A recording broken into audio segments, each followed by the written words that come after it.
Bu to'plagan mol dunyolarimiz yo o'zimizni ziyonimizga hujjat bo'ladi qiyomat bo'lganda, yoki necha bo'lib chiqib ketadi.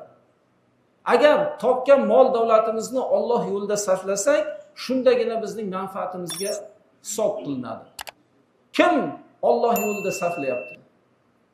Sahobalardan Abu Ayyub al-Ansoriy raziyallohu anhu topgan pulini 3dan birini o'ziga, oilasiga iste'mol qilish uchun olib qo'yar ekan, 3dan birini aboratiga, ya'ni ko'paytirishlikka qo'shar ekan, 3dan birini Alloh yo'lida infoq qilar ekan. Ana shu 3dan biri juda yaxshi yetadi. Qaysi birimiz 3dan birini topgan manfaat foydamizni Alloh yo'lida beryapmiz? 3dan biri emas, 10dan birini bera olamizmi?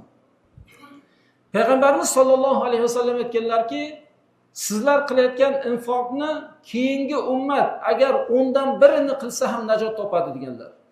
10dan birini beryapmizmi biz?